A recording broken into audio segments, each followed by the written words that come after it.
ময়মনসিংহের গৌরীপুর উপজেলার জনপ্রিয় কন্টেন্ট ক্রিয়েটর আল আমিন, বয়স ৪০ বছর, গত ২৮ নভেম্বর শীতকালীন একটি বিনোদনমূলক ভিডিও শুটিংয়ের সময় পেট্রোল ঢেলে আগুন জ্বালাতে গিয়ে মারাত্মকভাবে দগ্ধ হন। এই ঘটনার পর থেকে তার চিকিৎসা এবং সুস্থতার অবস্থা নিয়ে সামাজিক মাধ্যমে ব্যাপক উদ্বেগ ও আলোচনা চলছে। আজ আমরা তার চিকিৎসার বিস্তারিত তথ্য এবং সর্বশেষ অবস্থা নিয়ে আলোচনা করব। দুর্ঘটনার পরপরই আল আমিনকে প্রথমে ময়মনসিংহ মেডিকেল কলেজ হাসপাতালে নেওয়া হয়। সেখানে প্রাথমিক চিকিৎসার পর তার অবস্থা গুরুতর দেখে উন্নত চিকিৎসার জন্য রাজধানীর বারডেম হাসপাতালের বার্ন অ্যান্ড প্লাস্টিক সার্জারি ইউনিটে স্থানান্তর করা হয়। প্রথম দিকে তাকে সিসিইউ বা করোনারি কেয়ার ইউনিটে রাখা হয়েছিল নিবিড় পর্যবেক্ষণে। চিকিৎসকরা জানিয়েছেন তার শরীরের ২৮ থেকে ৪০% অংশ দগ্ধ হয়েছে। বিভিন্ন সূত্রে ২৮ থেকে ৩০% থেকে ৩৫ থেকে ৪০% পর্যন্ত উল্লেখ আছে।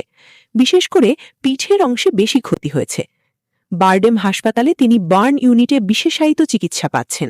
এর মধ্যে রয়েছে দগ্ধ স্থানের নিয়মিত ড্রেসিং এবং ইনফেকশন প্রতিরোধ, ব্যথা নিয়ন্ত্রণ এবং শারীরিক স্থিতিশীলতা বজায় রাখা, পরবর্তীতে সম্ভবত স্কিন গ্রাফটিং বা প্লাস্টিক সার্জারি, যদিও এখনও বিস্তারিত তথ্য পাওয়া যায়নি।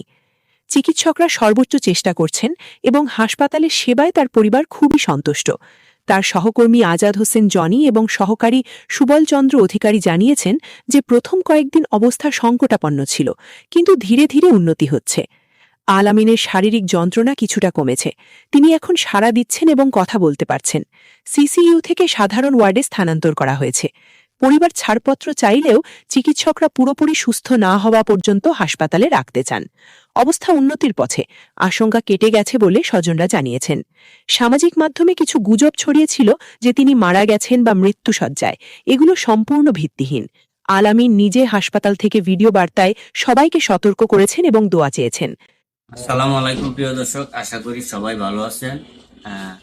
আলহামদুলিল্লাহ, আপনাদের দোয়া এখন অনেকটাই সুস্থ আছি। ঠিক আছে, একটাই অনুরোধ, আগুন নিয়ে এখন এই মুহূর্তে কেউ আর কোনো ভিডিও বানাইবেন না, ঝুঁকিপূর্ণ কোনো ভিডিও বানাইবেনই না। তার পরিবার ও টিম সবার কাছে দ্রুত সুস্থতার জন্য দোয়া চেয়েছেন। এই ঘটনা থেকে আমাদের শিক্ষা, ভাইরাল হওয়ার লোভে ঝুঁকিপূর্ণ স্টান্ট থেকে বিরত থাকুন। জীবনের চেয়ে মূল্যবান কিছু নেই। আমরাও আল আমিনের দ্রুত পূর্ণ সুস্থতা কামনা করি। তিনি যেন শীঘ্রই সুস্থ হয়ে আবার নিরাপদ কন্টেন্ট নিয়ে ফিরে আসেন।